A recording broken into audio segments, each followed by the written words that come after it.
This episode was recorded at Spotify Studios, LA.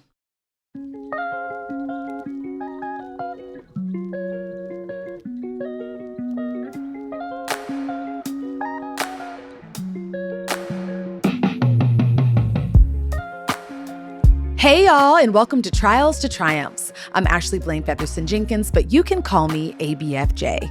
This week, actress Edwina Findley Dickerson talks to me about embracing the God story on our lives. Our conversation reminded me that sometimes God sends people into our lives with a word specifically for us. But if we're not paying attention, it's easy for us to miss the message. Edwina taught me the importance of training your ears to listen and preparing for God's promises by faith.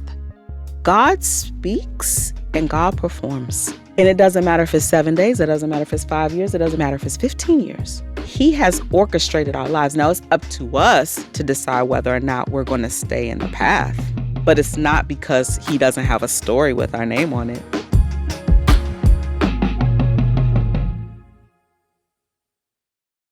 Hi, Edwina. Hi, Ashley. How are you? I'm great. I'm so happy to be here with you. And so am I. So glad we Welcome did this. to the pod. Thank you. You're here. Yes, I'm here. I Looking feel glorious fabulous and excited. I love purple, by the way. Thank you, It's very much so the color of the pod.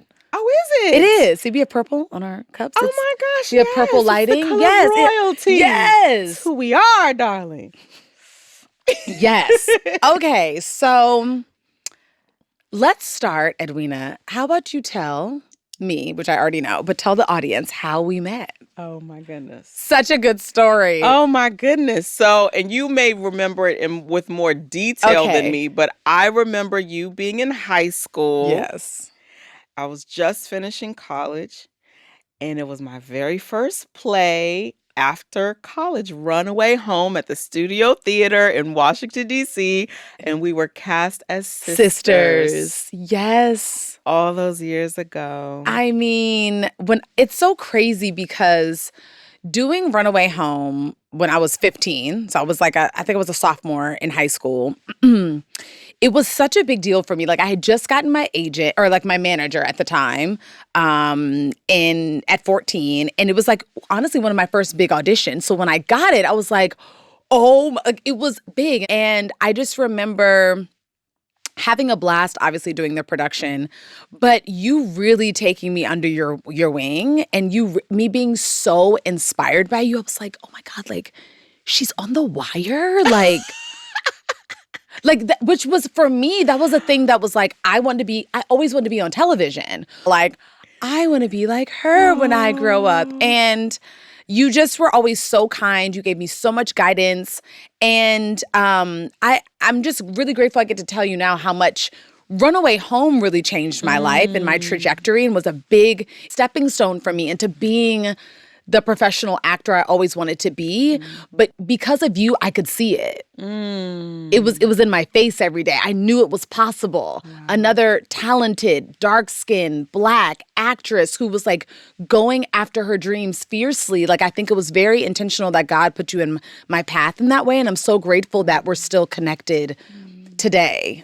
So I want to start with some icebreaker questions. Okay, yes. I want to know, who were some of your role models growing up? Like when you were younger, who were some people that you were like just really deeply inspired by and why? You know, a lot of my role models growing up were people kind of right in front of me. Mm-hmm. And now being a mom, I see how my little ones are, even at young ages, and how they gravitate to certain people, you know? And I was like that. You know, I was like that kid that would like cuddle up in someone's lap and like just give them a nice warm hug. So honestly, I just feel like throughout my life, I had teachers. I had my grandmother, Madeline Calvert, bless her heart, who is like the most incredible race woman. You know, she was one of the first like Deltas. She and all her sisters pledged Delta at Howard. Oh, wow. My grandmother literally, like she passed a couple years ago, but right now, I think by now she would be 102. She died at 98. And she would just always say, Candy, because they called me Candy. Candy, my next zero is going to be 100. But she was that woman who was so regal, like up till probably 95 years old, like driving and like all the makeup and the hair and just, but she was so passionate about African Americans and our culture and our history. And she was on every board and every committee, especially growing up in Washington, that was just so full of culture. So she was a big role model for me. My mom was. My mommy Rose. I know. Who, she was a singer and historian and an incredible woman of God. And, I learned so much from her, from them. I had a Spanish teacher named Dorothy Avita at Duke Ellington. And she would always tell me, she's like, Edwina, because I love Spanish. You probably don't know that I speak Spanish. Like, and so now my little girls are fluent in Spanish. Fluent? Yes, Edwina, yes. This is what I'm talking. You all can see why I've always been inspired by her. I'm like, you're just like casually like, yeah, I'm fluent in Spanish. Okay. So if you come to my house, like literally, like me and my daughters are always speaking Spanish. They've been at a bilingual Spanish school in London and then back here in Beverly Hills. And it's been really important to me. But I got that, from my family. I got it honestly. But my Spanish teacher in high school, she took me under her wing and she said, you need to go to a Spanish-speaking country for just 2 months. She was like, that will do it for you. That will change your life. Wow. And as an actor, you kind of are always nervous, like, when can I take 2 months out to just go to someplace like just for me? I know. You know what I mean? Like just for me. But I still carry those words. And unfortunately, she is now passed. So all three of them have now passed. But I carry what they poured into me. I really carry that and so many other women. Talk to me about home, Washington, D.C. Oh. What has Washington, D.C. given you? Washington, D.C. gave me pride. Washington, D.C. gave me an incredible sense of self as a young Black girl and as a Black woman. To be able to step. And I used to live directly across the street from Howard. So when I was a little girl, I would see the marching bands and I would see, all these Black, in my eyes, they're adults. Right now, we would say kids. But, like going to school with their bags and they looked so smart and educated and cultured. And then I'd be there for all the parades, the Georgia Avenue Day parades. And then because my family too was like Howard University legacy, they would take me there for the luncheons and the teas. And here I am, a little girl, but being exposed to so much culture. And I remember, when they would have the Martin Luther King Day and all the Black politicians. I mean, that for me growing up was so powerful too, to see Charlene Drew Jarvis, and knowing that she's a descendant of, or the daughter of Charles Drew, Drew Hall at or Howard, even Marion Barry. People don't know. I knew you were going to say Marion Barry. I'm just waiting. They don't know. They don't know. I mean, there were just so many women, Eleanor Holmes Norton, and these people are still staples, many of them still staples right there in the community today and uplifting our people. And I just feel like growing up, I had so many opportunities. I was interning on Capitol Hill, like they really invested in young Black youth in Washington, D.C. And not to mention the arts. The arts. And being exposed to so many arts and so much culture. So I credit Washington, D.C. with, so much of my artistic life and cultural life and academic and intellectual life. And you know what I have to add? Because I said my artistic life, cultural life, my spiritual life was absolutely cultivated in Washington, D.C. Yes. 100%. Like getting to know God and being exposed. I mean, I was going to church. I was in private schools and Christian schools, but then I visited Greater Mount Calvary Church on Rhode Island Avenue. And you talk about the Holy Spirit and people speaking in tongues and they're laying hands. And I'm like, oh my gosh, what I just walk into. But it was powerful. And that's where I met God, and my life changed. And I was exposed to prophecy and the fact that God can speak your life ahead of time. And so when I was 16 years old, I remember a minister being on stage and he called me out. And he told me to come forth, and he said, you, and he just began to map out my future. And I promise from that time to this, it has not stopped. Who I was going to marry, where I was going to live, where I would go to school, my daughter, what my child's name would be called, everything, me being an actress, that I was going to go to New York and then I was going to go to LA. I mean, just every single thing. My daughter's named London because of a prophetic word. Name her London. A door is about to open for you in London. She's going to bring great joy to your family. Name her London Joy. It's been nonstop. So prophecy and the prophetic, and that form of manifestation has been so huge in my life. And I have to say that started right there in Washington, D.C. too. Let me ask you quickly, because I want to talk about prophecy. Yeah. I think there's some people who may doubt the power of it. Tell me about I know you just spoke about the time when you were 16 in church and how it's happened over and over and over in your life. But was there a time that you doubted it? And what brought you back? Okay, yes. Yeah. Okay. So this is a good one. So I had just moved here, right? So I was kind of in limbo, right? So I had this whole prophetic word about, and I was living in New York at the time. I had this whole prophetic word that God was about to open a door for me in Hollywood, and that I was going to be living in Hollywood. I'm like, okay.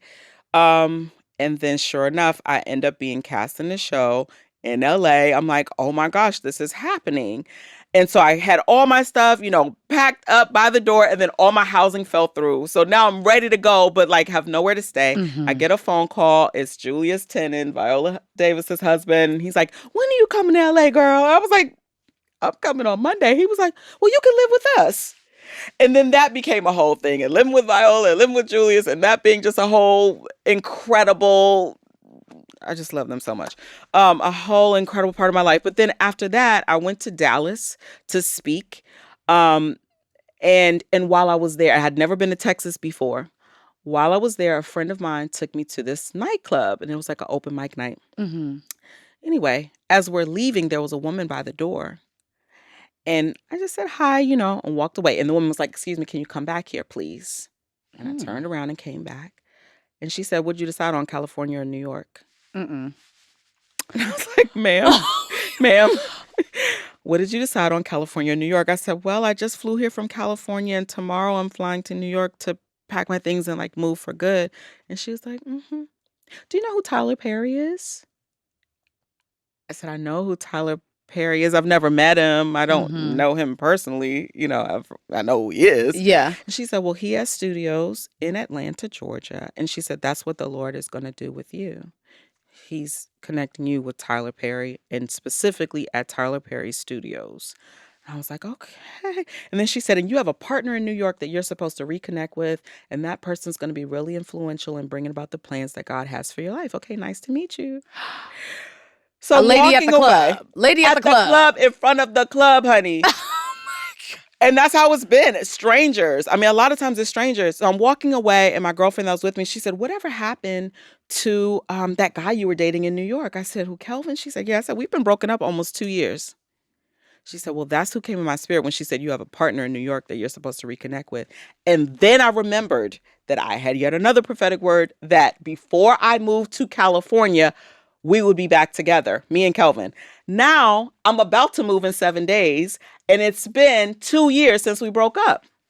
How is this going to happen, God? Let me tell you, on the 7th day, he showed up at my grandparents' doorstep in Washington, D.C. We got back together that day, and he's the one that took me to the airport in 7 days. Now, it was 5 years until I found myself at Tyler Perry Studios with Tyler Perry filming If Loving You Is Wrong. And now with a beautiful star on Tyler Perry Studios lot with my name on it in front of the Oprah Winfrey soundstage. God speaks and God performs. And it doesn't matter if it's 7 days. It doesn't matter if it's 5 years. It doesn't matter if it's 15 years. He has orchestrated our lives. Now it's up to us to decide whether or not we're going to stay in the path. Yeah. But it's not because he doesn't have a story with our name on it. Well, that was a story with your name on it, I'd say. I mean, Edwina, but you know, the whole time you were talking, what I kept thinking about is the kind of the caveat to prophecy is that you have to train your ear to listen. Oh, yeah. It would have been very easy for you to pass that woman by at the nightclub. You didn't have time. You're on your way out. I gotta go. Like, I don't know this lady, but there's something in you. There's something in the way that you move. There's something in the way that you're able to hear that you were able to say, hi, yeah. Like, you were able to tune yourself into whatever it is that this woman could have had to say. It could have just been like, your outfit's nice. It wasn't. It was so much more than that. Right. But we have to be really mindful of what our posture is in the world. Absolutely.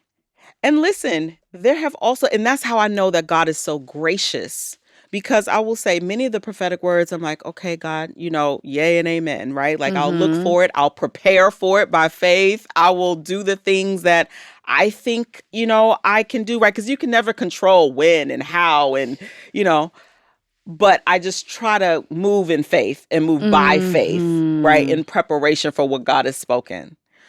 But there have been some things that I'm like, what? Wait a minute. That's not God. I don't know what you're talking about. They, you know, Rebecca Cruz, Terry Cruz's wife. Yes. We were sat next to each other at an awards luncheon, and we just hit it off.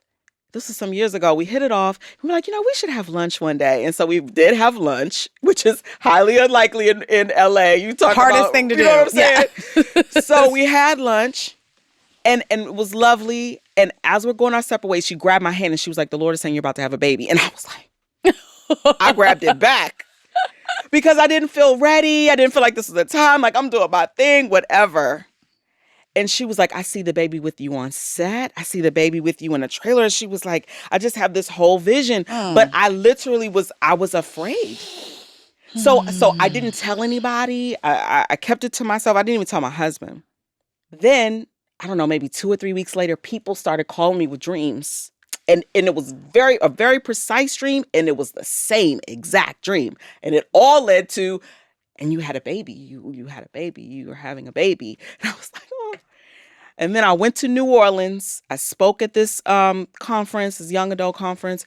And a woman there at the hotel where I was saying I was about to leave for the airport. And this woman at the hotel said, God is saying, why are you delaying? I was like, ma'am. She said, God said that he's been speaking to you about having a baby, but you've been delaying. And then she listed all the reasons I was delaying. And they were all true. And she said, you have to understand, not only is it not going to stop your life, there's going to be an acceleration after that. She was like, it's going to be a little girl. Rose is going to be in her name. My mother's name is Rose. And for years, I had this vision board, vision book, a journal, everything that said Victoria Rose, because someone told me years ago, one day you're going to have a little girl, her name is going to be Victoria Rose. Victoria Rose was everywhere. And she said, Rose is going to be in her name and she's going to be such a blessing. I got back to LA and then I finally told my husband what had been happening. And I said, I have to surrender. I have to surrender. Like, I cannot pick and choose the words that are over my life.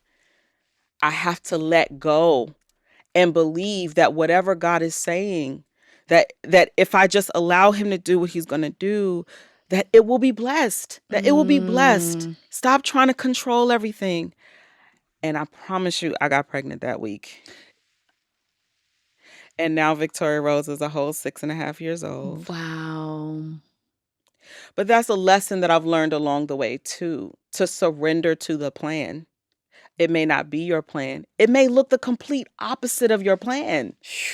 It may look the opposite. Like, there have been things that I've done purely out of obedience. That's it. I'm just doing this because God told me and it's going to bless somebody. And that's why I'm doing it. And then it turned around and bless me. But that wasn't the intention. My intention was to bless somebody and to obey the voice of God. Yeah. And then suddenly that be the thing that lead me into my whole destiny and into this whole other part of my God story. Wow. Well, I definitely needed to hear that. I think that was a prophecy for me. Honestly, like you saying that story in the exact way that you just said it, I know I was supposed to hear right now. The theme in my life, as everybody knows in this podcast, is surrender. Oh. It's the thing that I'm always, and especially in this season of my life where what I keep hearing is, you don't have any more excuses, Ashley. There literally are none. They were all removed. Like, even, it's so funny when I think about the strike, right? Strikes. The strikes, the plural. plurality of the strike. When I think about the strike, in April of this year, I was exhausted to the point where I was like, I don't know if I can do this anymore. In this same way. Like, I think it was like all the years of being an actor and the grind. It just, I think every artist kind of has a season where it catches up to them. It was this year that it caught up to me. And I was fatigued in a way that was shocking to me. It was you're like, this is not me. This isn't who I am. It was shocking, and it was hard for me to admit. And in that earlier this year, what I was called to do was say it aloud. And I was like, I can't share this, how exhausted I am. Like, what is it? What am I going to look like, right? Like, I'm supposed to be the person that can always take it and fire on all cylinders. But I was obedient. And I did share, like, on my platforms, just what I was really feeling. And so many people were like, me too. Oh my gosh, I'm so happy you expressed it in this way. This is exactly how I've been trying to find the words to articulate this, and I haven't been able to. And so it was the first step of me feeling like, Ashley, you're not alone. Like, you're not alone, and it's okay. But I'm literally debating, like, a friend of mine, Nia was like, Ashley, maybe you need to call your team and tell them you need to, like, take a couple months off. And I was like, Nia, I can't. Like, I can't do that. Like, who am I in this season of my career to be like, you know what, guys, agents, managers, I'm just gonna, like, sit back for a little bit. I just need some time to collect myself. Like, I didn't think that was available to me. I forgot that I am in control of how I want to do this. And at that time, I felt very beholden to whatever, what I had to surrender to the industry rather than surrender to myself and how I was feeling. I say all that to say, then God was like, got it. You don't want to feel alone. Okay. So I'm just shutting it all down. It's everybody's going to be on a break with you, sis. You can hold hands and be on the picket lines with all of your brothers and sisters who are also feeling exhausted, and you can have community and not feel like you're missing out and not feel like life is just going on without you. And I remember when everything shut down being like, what is going to happen now? But then I said, this is the break that I've been asking for. This is literally what I one day I was on my knees like, God, I can't take it. I can't take another. I can't do it this way anymore. And now, not only is there a break, but we're fighting to change things so that hopefully we are able to go back and I can have a higher tolerance for it because things are different.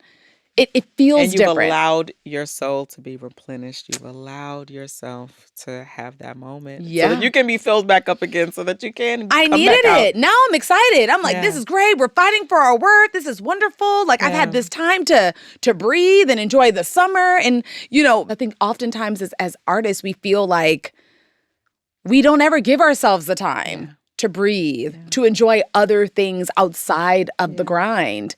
And that's not right. We deserve to have children and get married and vacation and, like, not look at scripts and sing songs in our pajamas all day. All of those things we deserve to do too. Our life. And it's life. And the life is what informs our art. Yes. So we have to live it. Yes. We have to live it. And that is what fuels that's what fuels the art. Mm-hmm. You know what I mean? Like, that's one thing I learned from Viola too, especially living with her. You know what I mean? Like the behind the scenes of it, of like, so you just gonna sit in the jacuzzi? Like, that's what you just gonna be in there. It's like, but the ability to have peace, the ability to enjoy, the ability to observe, the ability to meditate, the ability to pray, like the ability to be present in your own life, as opposed to constantly running after something with blinders on, to the point where that's all you see and you're not taking in the breadth of this experience.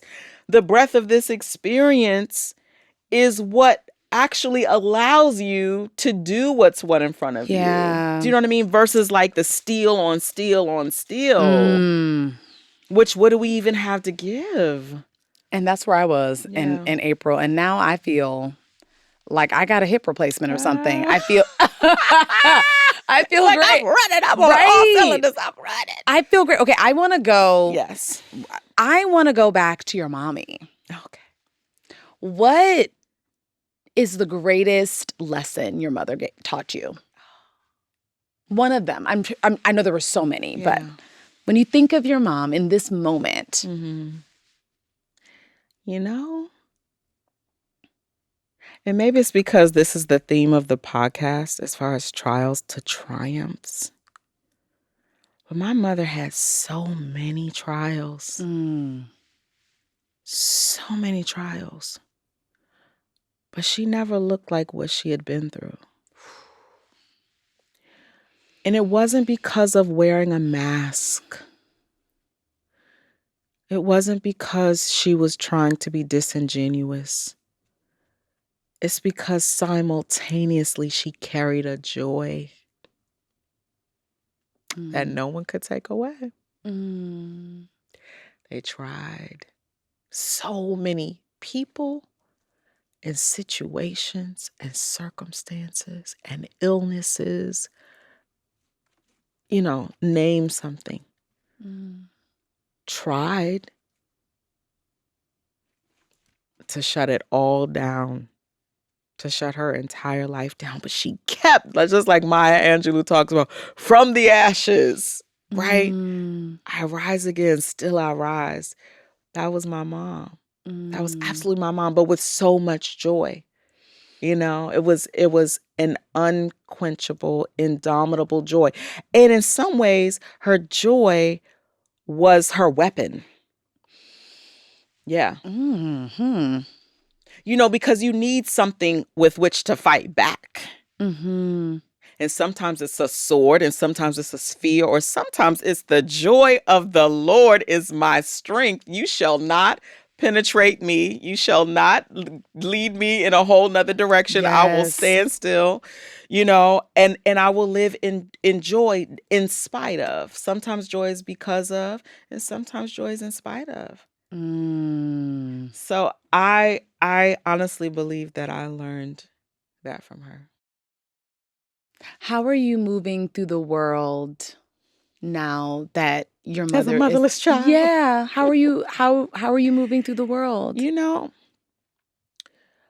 I think that sometimes when we get too stuck in the past, then the grief of the past can be what we carry. Right? Like if we're too focused in the past and too focused in a rear view, then we can carry something with heaviness, as opposed to that all being a part of who we are, right? Like all of the things. It's a part of who I am, but also looking to the future. Yeah. So while I lost a mother, I gained a daughter, Victoria Rose. And I gained another daughter, London Joy. And I promise you, there are things that they do, things that they say, ways that they laugh, ways that they dance, that remind me so much of my mother. And they talk about Grandma Rose. They want to know about Grandma Rose. They pray for Grandma Rose. Yeah. They ask about pictures of Grandma Rose. You know, and so it's like, and they don't even know how much of my mother they have in them. Like sometimes I have to do a double take. Like, that laugh, that dance, that smile looks just like her. It's just like her. And so now I feel like I'm at the stage of looking for the beauty that she possessed, looking for that in other places, and especially allowing my children to kind of fill up that place. Yeah. And my grandmother, my mom's mom, died right before I was born. And I would hear the stories about Katie Rose when I was little, so I think that there's something about legacy and about generations. And when you really realize the revelation of generations, right, that they're not gone. It's just a continuation. Yes. It's a continuation. It's a passing of the baton from one person to another. And that's what I hold on to. Well, you're holding on to joy. Yeah. Like that is what you're holding on. The legacy of your mother is joy. And that's what's getting passed down. I like that. That's profound. That's the best thing. That's the best gift you could have ever given your children is joy.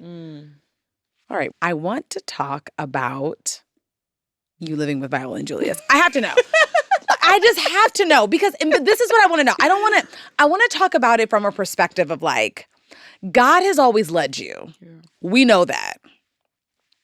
So the way you initially described it was like, Julius just called and was like, hey, come stay with us, girl. Like, but I know that there has to be more to it. And I want to know, like, I know that you all are very close. And so what has that relationship given you now? And especially what it gave you then at that time in your life? It gave me so much then and it gives me so much now. Yeah. Way before How to Get Away with Murder and Oscars and whatever, right? Even before really television. Like when I was at NYU, so many of the plays that I was working on in school, the original role was Viola Davis. And we knew of her from theater, from off-Broadway, from Broadway, August Wilson. So that was my first experience of her. And then, again, like these wonderful mentors and guides just throughout my life, I was interning at the Public Theater. And while I was interning, the person who was over the hair department of the show, I was doing Measure for Measure in Shakespeare in the Park. And he said, I'm nominated for I was about to say an Emmy, for a Tony Award, and I have an extra ticket. Would you like to have my ticket to the Tony Awards? I'm like a whole 19 years old. Yes, I do. I was like, absolutely. So I'm in the audience, I'm like, wow, this is so amazing. This is so inspiring. And she wins that year for King Hedley, the second on Broadway. And afterward, I was leaving, just so excited and enamored, Radio City Music Hall. And who's standing outside by themselves but Viola and Julius? And I'm 19 years old. I was like, and she's holding her award and they're trying to decide which way they're going to go. And I said, do you mind if I take a picture with you? And so the three of us took a picture together. Fast forward maybe 2 years while we're doing Runaway Home.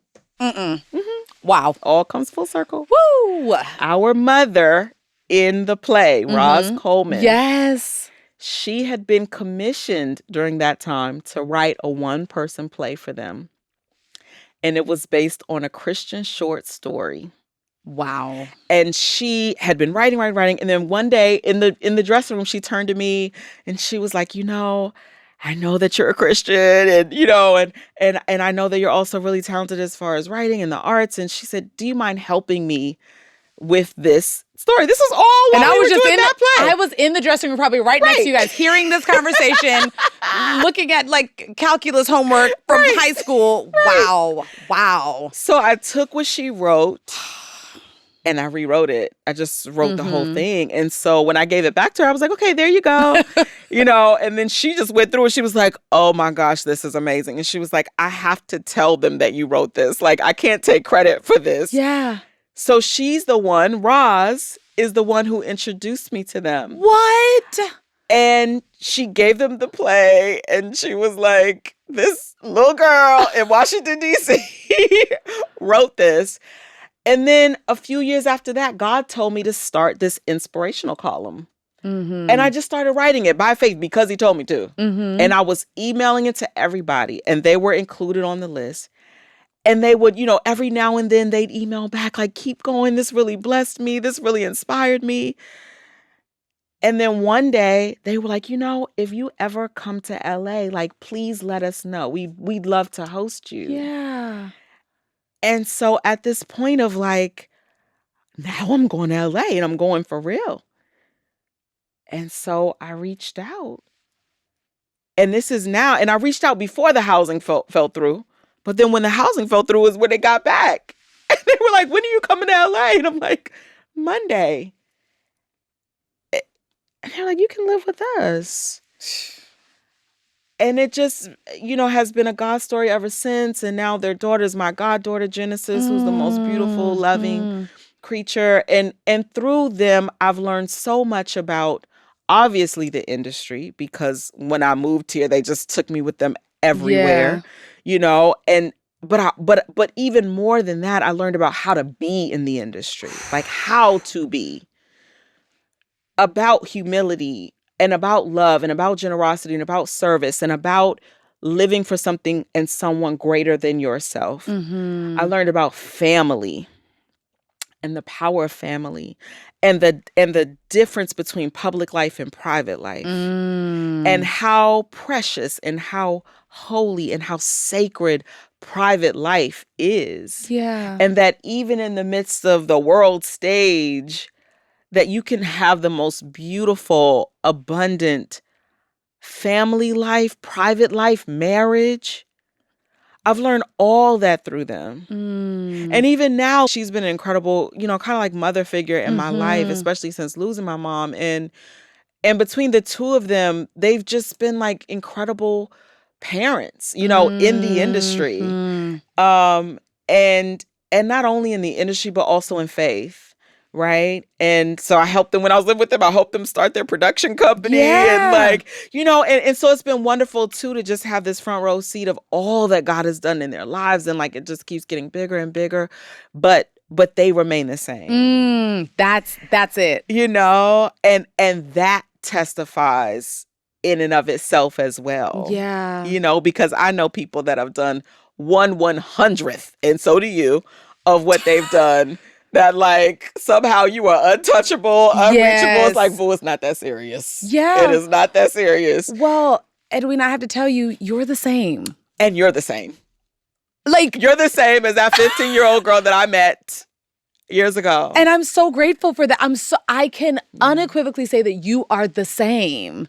And like you were that before you met them. So that's probably part of your bond too, is because you guys had that inside of one another. I love that. I love that too. What's been your takeaway from our conversation today? Ooh, wow. I feel so full. Me too. Oh, I think one takeaway that I have is that no matter where you are in life, no matter what stage you're in the journey, that there is a God story for you. There's a God story over your life. And most of the time, it's bigger than anything you could have crafted yourself. I'm taking away that how important it is to let go, to surrender, to allow God to do his best work. And sometimes he will partner with you and co-labor with you to do it. And sometimes he'll tell you to sit down. Sit down. Take several seats. Yeah. I got this. Yeah. And I think also I'm taking away giving ourselves permission. Giving ourselves permission to laugh and to love and to enjoy life and to be present without feeling like we're missing out on something. But knowing that our joy is the thing. Yeah. You know what I mean? Like that is the prize. It's everything. That's good. That's good. I feel very full as well. I have to close my eyes because I'm really I'm feeling a lot of emotions right now. All good ones, but just a lot of emotions coming up for me as I think about my takeaway. But I think my takeaway is to be mindful of my surroundings, especially on my way out of places. That sounds very specific, and it's because it is. Because there were many stories throughout our conversation where you were leaving somewhere. And somebody was there that had a message for you or that you were supposed to be connected to. Or you were in a place for the first time and the church and the pastor pointed you out. Like there's something about, but specifically for me, it's coming up as like when I'm on my way out. Like not to rush out of places, to really turn around if somebody calls my name or if they say, hey, like be really mindful because I don't want to miss people having words for me. And I also want to be more mindful of telling people when I have a word for them. That's so good. Because it comes up. We all have it comes up for all of us. It's just we have to really hone in on our ability to act on it. Yeah. So I'm excited for what's going to come my way with me being more aware of my surroundings. And this conversation most definitely taught me that. Wow. So thank you. Amen. I love you, sis. I love you too. I love you so much. Thank you for coming on. I'm really glad we did this. Me too.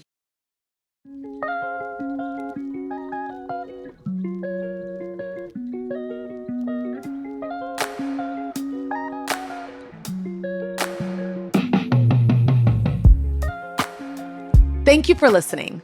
This podcast is produced by LWC Studios for OWN. The show's executive producer is Juleka Lantigua. Our managing producers are Fatima El Swifi and Paulina Velasco. Shanice Tyndall is our lead producer. Associate producer is Mona Hassan. Jordan Thompson is our marketing coordinator. This episode was mixed by Trin Lightburn. Michelle Baker is our video editor. This episode was recorded at Spotify Studios, LA. Promotional consideration, products and services furnished by Spotify. If you enjoyed listening to this episode, and we hope you did, please make sure to subscribe, leave a rating, and review wherever you listen to your podcast to ensure you hear the next one.